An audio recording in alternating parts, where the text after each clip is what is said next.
Pronto. Então, a partir de agora está sendo gravado. Então, é o seguinte.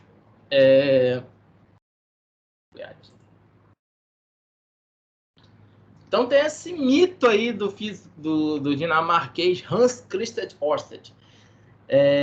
Em 1820, meu ponto de vista, isso foi acidente. Ele provavelmente estaria estudando circuito de correntes contínuas e por ali, por perto, estava uma bússola lá sem querer, né?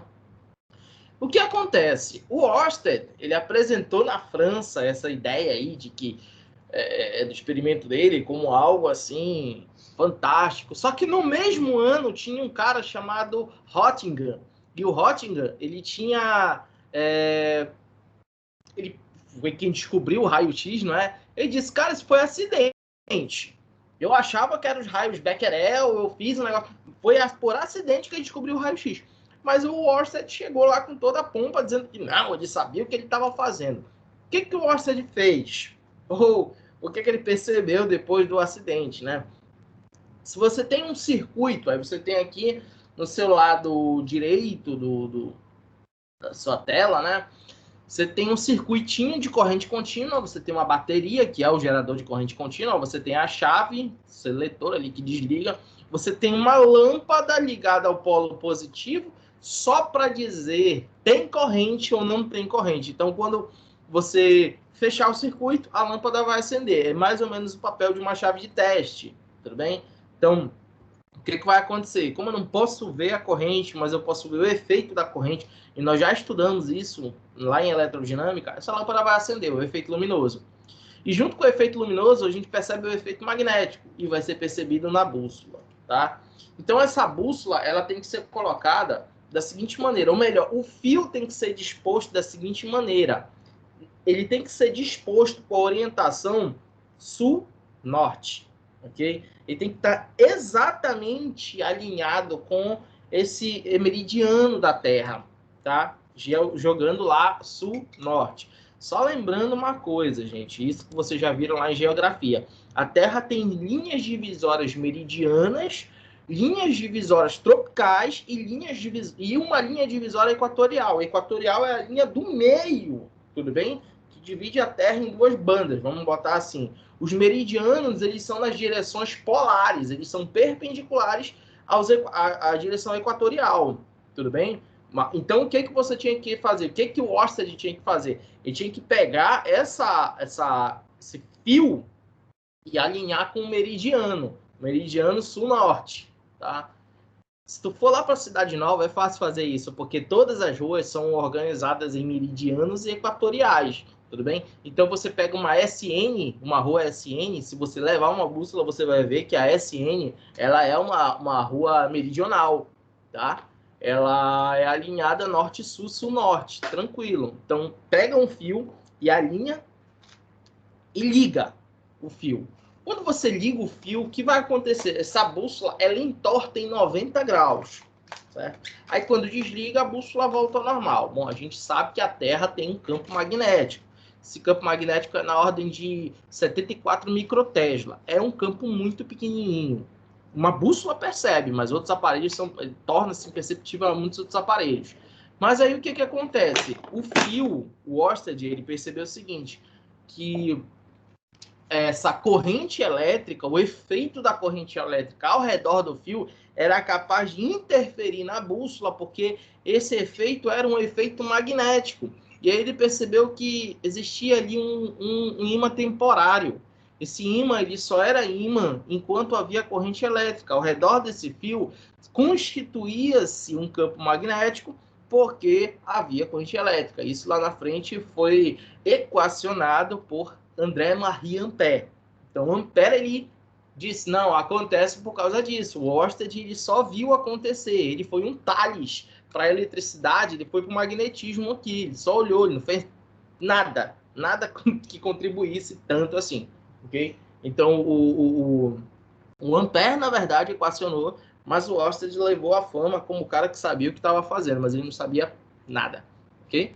Então, vamos lá. Mas isso daí foi uma ideia que surgiu lá em 1820 E isso faz a gente voltar lá na terrela do William Gilbert, lá de 1600, e pensar, cara, o Gilbert ele estava mais ou menos certo. Por quê?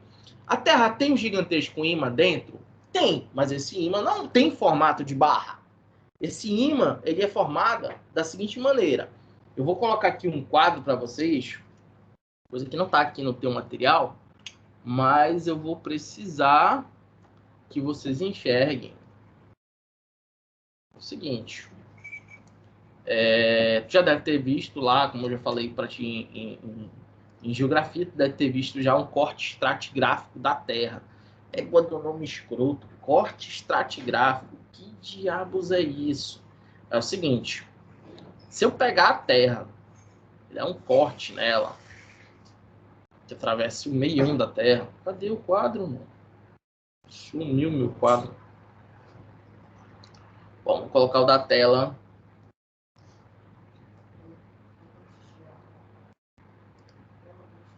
Bom, e aí o que acontece? Vamos lá. Se eu pegar a Terra, o planeta Terra, vou colocar aqui. Terra. Feião, mas é a Terra. Bora ver se eles se juntam e fazem um redondo. Não, não fez. Vou apagar aqui, tá? Tá mais para um asteroide do que para um planeta isso.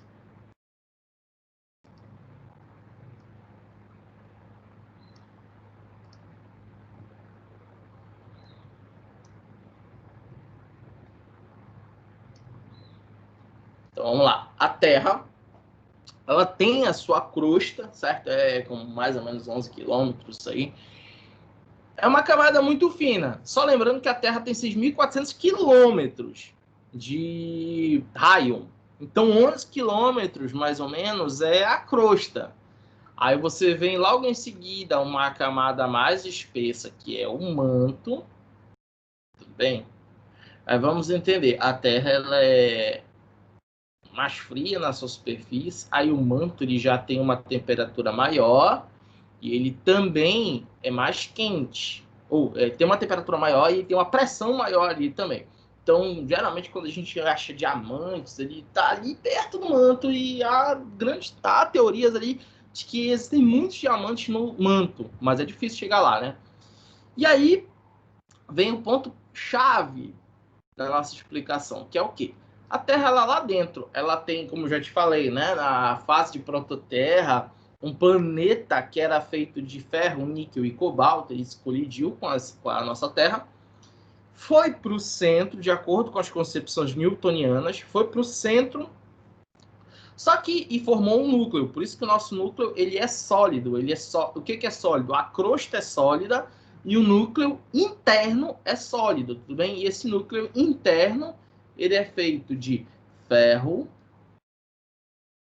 níquel e cobalto. Só que esses metais, estando sólidos, eles estão no estado lá da tabela periódica. Só que aqui ao redor existe um negócio chamado núcleo externo. No núcleo externo, esses mesmos metais estão em um outro estado da matéria chamado plasma.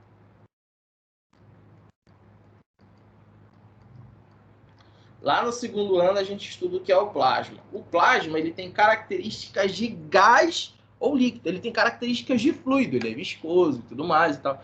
Mas ele tem uma propriedade muito particular.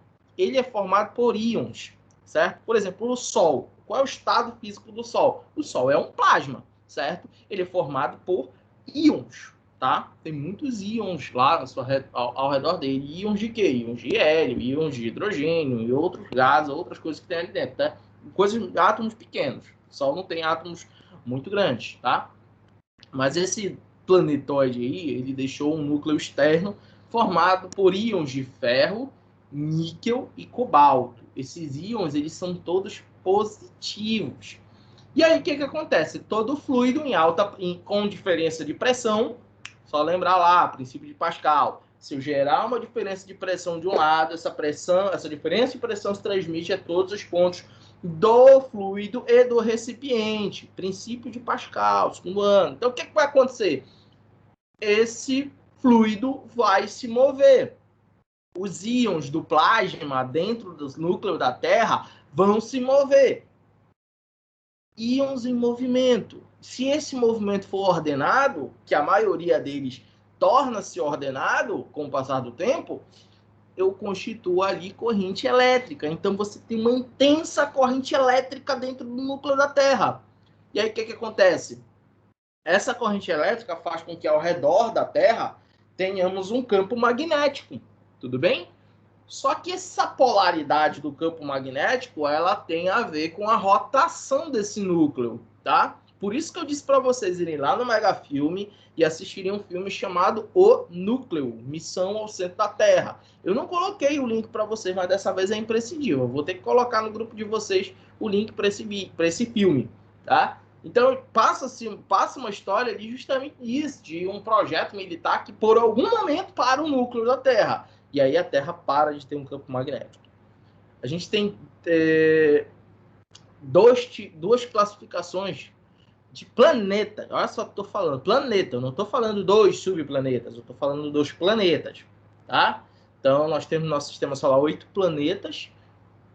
Mercúrio, Vênus, Terra, Marte, Júpiter, Saturno, Urano e Netuno. São os 8 planetas. Sendo que nessa classificação, 4 são rochosos e 4 são jovianos, ou seja, são gasosos. Esses 4 rochosos, Mercúrio, Vênus, Terra e Marte, dos 4, só a Terra tem esse núcleo assim. Os outros têm núcleo sólido. Mercúrio, Vênus não tem nenhum núcleo, nenhuma divisão assim, então eles não têm campo magnético. Ao redor deles, a radiação solar vai na porrada. Então, a Terra não. O terceiro mundo já tem um campo magnético que tem boa parte da radiação solar desviada pelo campo magnético da Terra.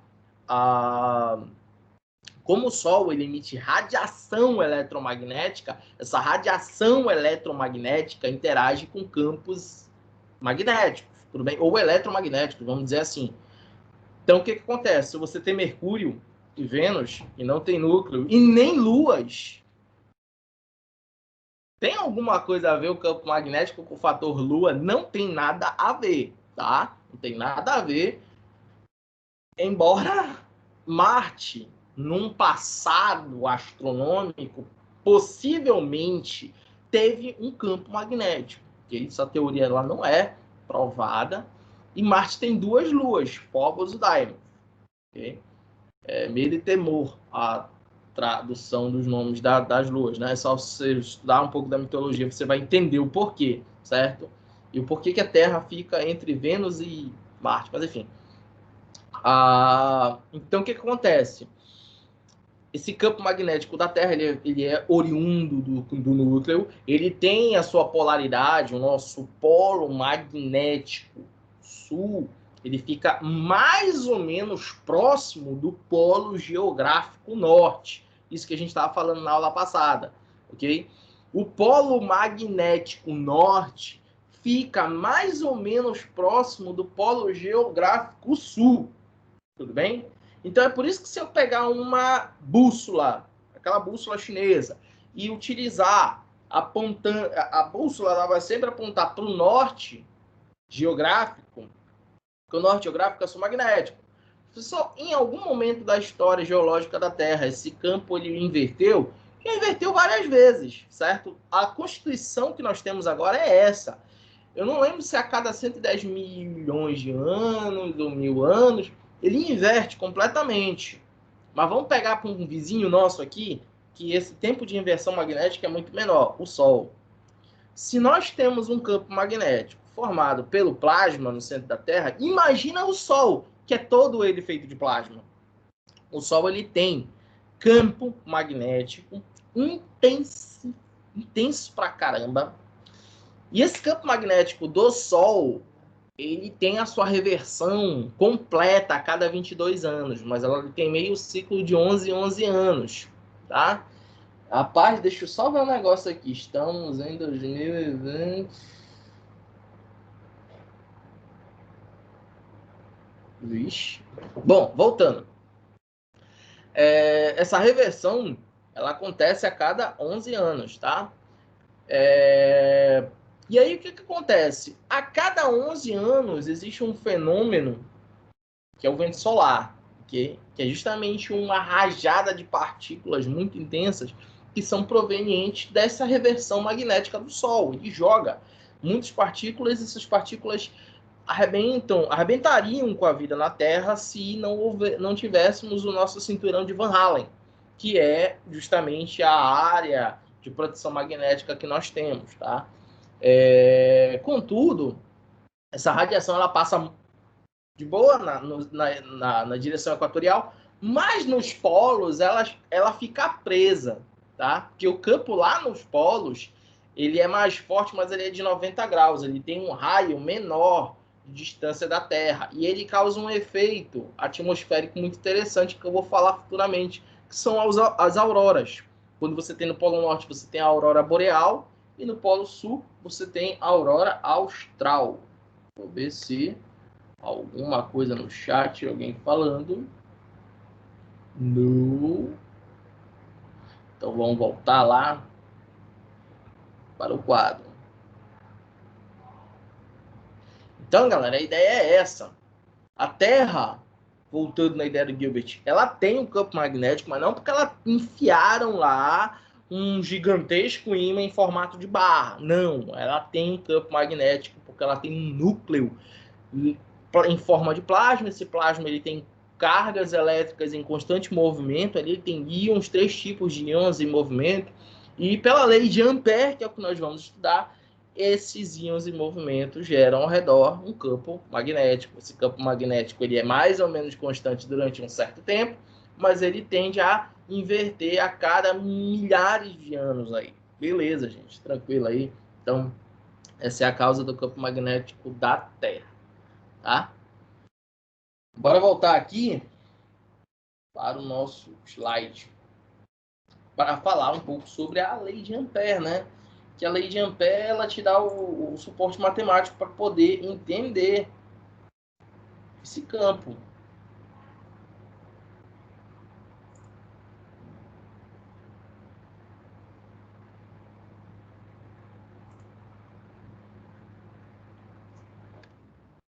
E aí é o seguinte,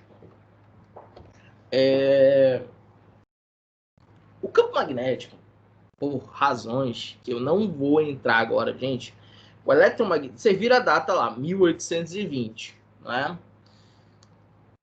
Ou seja, tu tá saindo do século XIX, século XX, e a matemática já evoluiu muito. Até o século XVII, a gente tinha uma matemática que a gente podia te explicar de boa. Muito tranquilo. Essa matemática do eletromagnetismo eu não posso te explicar, porque envolve integrais, envolve cálculo diferencial, envolve coisas bem sofisticadas para o ensino médio, que teria que ter uma geometria analítica muito boa para começo de conversa, para poder compreender. Então, vamos entender uma coisa. Só engulam essas equações do jeito que eu te der, porque, infelizmente, eu não posso fazer as analogias que são necessárias para a compreensão completa de lei de Gauss, lei de Ampère, lei de fazer um comparativo para poder chegar nas equações de Maxwell. Não dá. Só vou citar, tá? Então, antes de mais nada, eu queria que tu pegasse uma caneta para tu aprender um negócio que eu vou chamar de regra da mão direita, tá? Cara,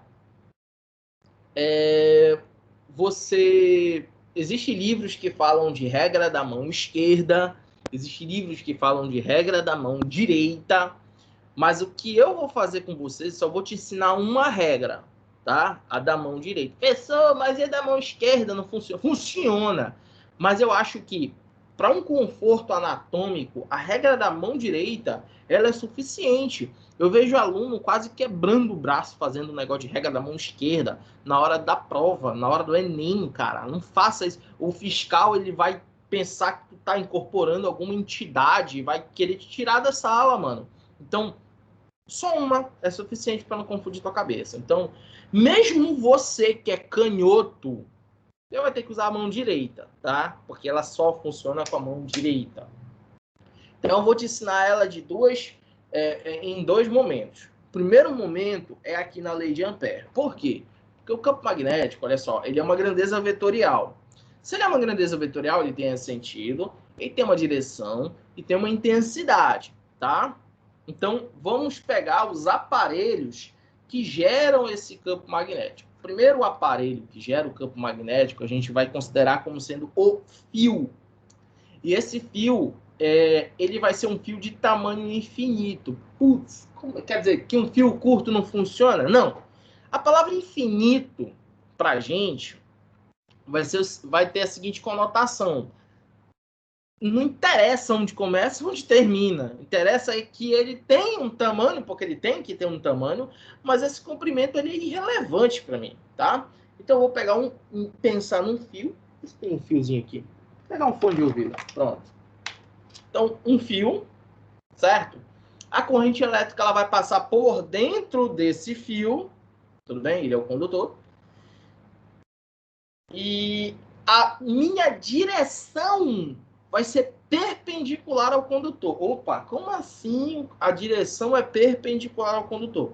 O condutor não é vertical, então a direção do campo vai ser horizontal. Se meu condutor estiver na horizontal, a direção do campo vai ser na vertical, tá? Beleza? Então, olha lá. O campo, ele vai ter direção horizontal ou vertical. E essa direção ela vai ser perpendicular ao condutor. Tudo bem? Isso quando é um fio. E aí, beleza. Então, o sentido, ele é determinado pelo que a gente vai chamar de regra da mão direita. E aí, agora, vamos lá para a nossa tal regra da mão direita, tá? Então, acompanhe aí comigo.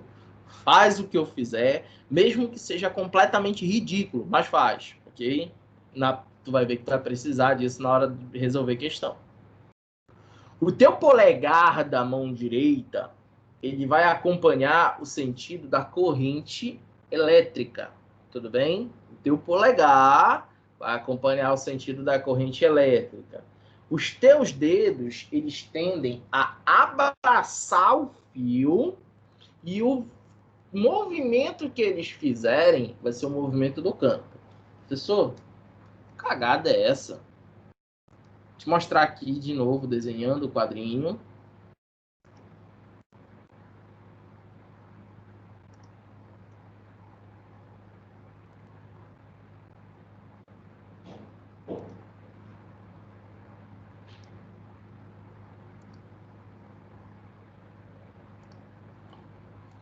Vamos passear para um outro lugar do quadro, onde eu posso desenhar aqui um fio elétrico, tá?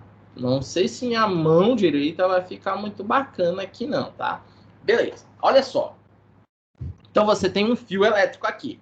Aí você tem o polo positivo do fio, o polo negativo do fio. Então quer dizer que a corrente elétrica que sai do positivo para o negativo, ele está indo assim no fio. Ok? Então, estão vendo aqui, ó.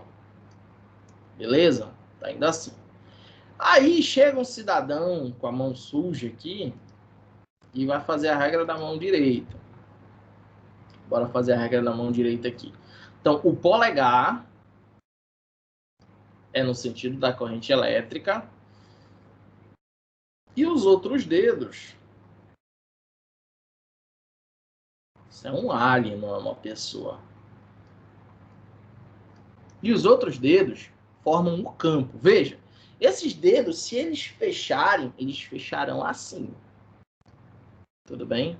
Então, veja, essa rotação aqui é justamente a do campo B. Então, verifique. O campo magnético ele vai ser o quê? Mão direita, dedão, polegar, representando o sentido da corrente elétrica, os outros dedos abraçando o fio, e você tem essa visão assim. Se eu estou lá no polo positivo, estou observando lá do polo positivo, eu vejo o sentido horário do campo. Se eu olhar lá do polo negativo, eu vejo o sentido anti-horário do campo, porque eu estou perpendicular a esse campo, tá? Mas se eu tiver Na minha... Ó só, olha o sentido, gente. Eu tenho até medo quando eu dou nessa aula aí, porque já é difícil no presencial. No online, então, nem se fala. Eu tenho que ver se tu tá prestando atenção, ok? Por quê? Porque na prova ele pode te dar todos os locais em que o caboclo pode estar. Então, veja, se ele tiver aqui com fio, ó, esse aqui é o polo positivo. Deixa eu só colocar aqui e ver se eu tô me vendo. Então, veja, no retorno. Então, esse aqui, ó, é o polo positivo. Esse outro aqui de cima é o negativo. E eu estou olhando do positivo para o negativo. O meu campo ele é perpendicular, então ele está fazendo um giro assim, tudo bem? Então, se eu estou olhando do polo positivo, eu vejo um campo em sentido horário em relação ao fio, tudo bem? Agora eu inverti o lugar. Eu vou olhar lá do polo negativo. Estou olhando assim, perpendicular ao fio, paralelo ao fio, aliás. Aí eu vejo um campo perpendicular, só que agora esse campo ele é anti-horário. Tudo bem? E está girando para o outro lado, porque eu estou olhando do outro lado. Tá, beleza? Então, olhei daqui, anti-horário, se eu estou olhando do negativo, se estou olhando do positivo, eu estou olhando do horário. E se eu estiver olhando perpendicular ao fio? Se o fio está na minha frente e eu estou olhando assim. Agora que o bicho pega. Aí eu tenho que representar geometricamente de outra maneira. Eu vou dizer o seguinte. Da parte de cima do fio, o meu campo ele sai, certo? Então, vou representar assim. Do meu lado de baixo, o campo entra no plano. Então, vou representar assim. Aí, como assim? Que diabo é isso? Pensa da seguinte maneira, que o campo ele é uma grandeza vetorial, ele é representado por setas. Então, imagina uma flecha vindo na tua direção. Você vai ver o quê? Apenas a ponta. Então, na tua frente tem uma folha de papel, essa flecha, ela atravessa a folha de papel na tua direção. Essa folha de papel é exatamente o campo, tudo bem? O plano do campo, ou o plano do fio. Então, o campo sai do plano em tua direção, por cima do fio, e entra por baixo do fio, ou seja, ele vai fazer uma curva e volta. Só que tem um detalhe, quando volta, o que tu vê da flecha? Tu vê só o penacho, então você vê aquele xizinho, tudo bem? Então, por cima sai, por baixo entra. Ok, gente? Tranquilo? É informação pra caramba. Deixa eu dar uma pausa aqui, voltar para ti e te pergunto: alguma dúvida a todos os que estão assistindo? Vou perguntar um por um.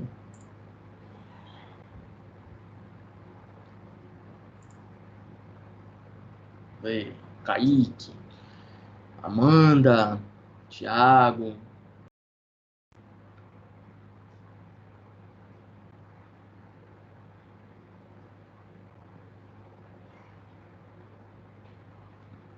Olha só, esse é o terceiro bimestre. Aconteceu um negócio meio chato agora para o primeiro e para o segundo. Qual foi o negócio meio chato? O após ficar correndo atrás do prejuízo. Não adianta correr atrás do prejuízo após. Vamos para fatos. Em cada problema existe uma oportunidade, se você souber enxergar isso. Qual é a oportunidade de vocês? O mundo passa por uma pandemia, o Brasil vai ter Enem e a maioria dos alunos estão reclamando porque estão tendo aulas online, porque não estão tendo uma preparação boa, bibibi, bababá e tal, coisa e tal. Gente, ano que vem vai sair um negócio muito anormal, que é uma média nacional extremamente baixa. Se a média nacional é extremamente baixa, isso quer dizer que a tua padronizada pode ser extremamente alta. Se você, em casa, olha, todos os estudos de neurociência apontam, da minha aula, vocês talvez prestem atenção nos 5 minutos iniciais, tá? Uma aula de 50 minutos é uma aula muito longa. Por isso eu estou gravando, porque desses minutos iniciais, depois você vai lá, assiste de novo, aí vai entendendo, cada vez que você assiste de novo, você entende algo a mais, tá? E aí, o que rola? Muitos alunos não estão tendo essa oportunidade. Então, se você deixar a pandemia te abater de uma forma que você desista, porque tá todo mundo ferrado, eu vou me ferrar também. Cara, tu tá perdendo a oportunidade, o ano em que tu pode entrar com maior facilidade na universidade. Que ano que vem, a média já vai ser diferente. As coisas voltam ao normal, a competitividade volta. Então, os alunos que perceberam que a maioria dos alunos estão tendo uma certa dificuldade, que vai haver notas baixas, que tudo isso, ele fez um planejamento, ele está estudando em casa, porque, quer queira, quer não, o aluno ele não depende do professor, ele pode estudar no melhor, no pior cursinho, no melhor, no pior colégio. Tudo vai depender do empenho pessoal dele querer estudar, dele sentar a bunda e andar em cima do seu planejamento. Faltam quantos dias para o seu Enem? Alguém tem noção de quantos dias faltam? Então, se você não... Aqui.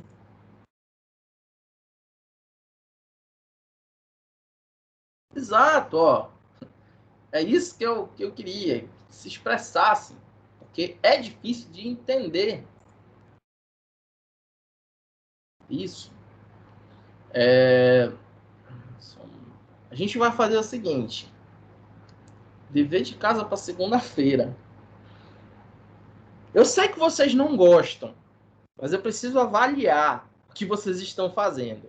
É a única vez que eu vou pedir para vocês ligarem as câmeras de vocês na segunda.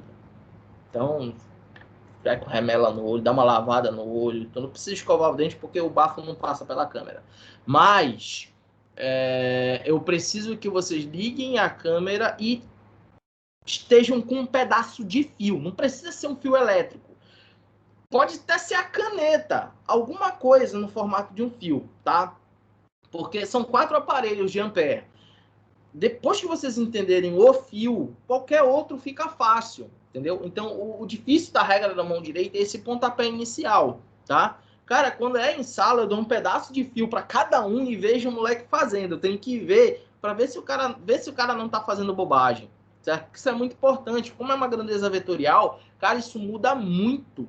Às vezes uma questão, você pensa que tá fazendo certo, aí, tipo, porque o campo ele vai influenciar na força. Se não tem campo, não tem força. E aí ele pergunta a força em um determinado momento do circuito, aí o cara vai lá e faz conta, era 0. E aí ele não precisava. Então, por isso que eu preciso que vocês acertem a regra da mão direita. Existe uma habilidade lá no Enem que é a aplicação. E lei de Ampère é uma lei que você precisa compreender. É uma lei básica do eletromagnetismo, uma das principais. Ó, lei de Ampère, Gauss e Maxwell é o que você tem que entender de eletromagnetismo, tá? Então, na segunda-feira, claro, quem tiver disposto a aprender, ninguém é obrigado a nada. Tem em mãos, na hora da aula, um fio ou qualquer coisa que simule um fio. Se for meio duro, é até melhor, tá? E bora treinar. Como é que faz isso daí da regra na mão direita? Porque a gente só viu a direção. A direção é fácil, é perpendicular. E o sentido? O sentido está na regra da mão direita. Depois a gente vai para a conta. Quando tu aprender a regra da mão direita, a conta fica fácil. Tá? A conta não é difícil. Jogar na fórmula, pronto, não tem mistério. Mas a regra da mão direita tem sim uma certa dificuldade. Beleza, gente? Tranquilo? Principalmente eu acho que era o Léo que ia fazer elétrica, né? Ô, Léo, sinto muito, tu vai ter que usar muito isso. Mas, enfim, então na quinta-feira, como vocês não entenderam muito bem, mas uma coisa que eu quero que vocês entendam é: vocês estão no ano onde vocês não têm que correr depois. Teve aluno, eu briguei, claro, pelo direito de alguns, como o Eric, por exemplo, eu achei muito injusto não computar pontos extras do Eric, porque o Eric fez tudo, afinal de contas, certo? Embora ele tenha com uma nota alta, mas não seja 10, eu achei injusto não computar os pontos lá para formar os 10 pontos dele. Mas, enfim, não é por causa disso que você não vai fazer as atividades, porque fazendo as atividades você está se testando. E isso daí não serve só para a nota da escola. Não se conformem apenas com a nota da escola. Vocês, não é porque o mundo está em pandemia que você parou, que você não vai entrar numa universidade ano que vem. Você precisa focar na universidade. Você não tem que dar isso como algo perdido, tá? Então, continua te empenhando, continua focando, pega o teu planejamento. A questão eu quero ver se agora, esse mês de agosto, a gente termina o eletromagnetismo, porque é pequenininho. Setembro a gente pega física moderna e fecha o assunto aí já em outubro, já começa a revisão, tá? Então a ideia é essa, beleza? Então próxima aula, eu vou já upar todas as aulas até sábado, tá? Tentem rever essa aula e tentem refazer o que a gente estava tentando fazer. E na próxima aula eu vou precisar ver como é que vocês estão fazendo, que é para esse melhor entendimento sobre o campo magnético no fio, beleza? Então, eu vou encerrar aqui. Próxima aula a gente vê. E eu quero isso mesmo, essa participação, como houve do Eric, como houve da Clara. Esse feedback é importante para eu saber que vocês estão aí, para eu poder defender vocês no momento em que eu tiver que defender, né? Porque se eu não tiver argumentos, se não tiver com que argumentar, eu não posso defender vocês em nota, em absolutamente nada. Para os alunos que ficaram de recuperação, teve aluno que chegou comigo por besteira, gente, tu sabe que no que depender de mim, vamos lá, vamos recapitular. Eu anulei uma questão da prova, porque há uma diferença entre micro e mili, ou melhor, mili e mega, há uma diferença aí de muitas casas decimais. Então, anulei essa questão, cada questão valia 0,7, então todos os alunos receberam esse 0,7, independente da resposta que marcaram lá naquela questão, tá? Então, essa questão eu anulei, todo mundo ganhou 0,7. Aí, imagina, se eu te dou 0,7, eu arredondo essa nota, eu te dei 1 ponto para todos. Mesmo assim, ainda teve algumas situações. Se o cara tá na beira da recuperação, é claro, o que é melhor para mim? Parar para fazer uma prova, depois corrigir uma prova, ou simplesmente ajeitar uma nota. Claro que é ajeitar uma nota. Mas, infelizmente, eu estava esse ano sem essa autoridade, porque eu não estou com as planilhas, eu não estou com as notas. Então, isso daí coube à coordenação. Foi dever da coordenação. Então, conversem com a coordenação. Não adianta o caboclo chegar comigo, porque infelizmente eu não posso dar esse ponto, não é eu não querer dar esse ponto, eu não posso, estou apenas cumprindo ordens da coordenação, tá? Então cheguem, conversem com a coordenação, o que ela, eu quero dar ponto para esse moleque, quero tirar ponto por mim, eu quero que vocês aprendam. Eu disse no começo do ano, não se preocupem com as notas de vocês. A preocupação tem que ser em aprender. Esse feedback aí que o Eric deu, esse da Clara, o Léo, que foi mais além ainda, pô, ele sabe o que ele quer fazer, ele não teve o Léo, eu vou te caguetar agora. Ele não teve o que fazer, ele se interessou por eletricidade. Um belo dia ele me mandou uma foto de um tablet que ele desmontou na casa dele. Eu, mano, por que tu fez isso, cara? Não, porque não prestava mesmo, eu queria ver como é que funcionava. Tá certo e tá errado. Tá errado porque vai que funcionasse ainda o tablet, né? Mas tá certo porque essa curiosidade, ela é imprescindível pra gente, tá? Então, é isso que eu espero de vocês. Não se preocupar com a nota. Para você não se preocupar com a nota, você tem que prestar atenção na aula, ter esse feedback da aula, tá? E vamos seguindo. Procurem a coordenação. Todos vocês receberam pelo portal uma mensagem falando sobre a recuperação. Eu não vou dar uma aula de recuperação, parar o assunto para dar aula de recuperação. Não, as aulas já estão gravadas lá. do módulo 19 e 20, se eu não me engano, que é o assunto da prova. Então é só chegar lá na biblioteca da turma de vocês, rever as aulas que estão gravadas lá e fazer a prova. Beleza? Então é isso, galera. Até segunda-feira.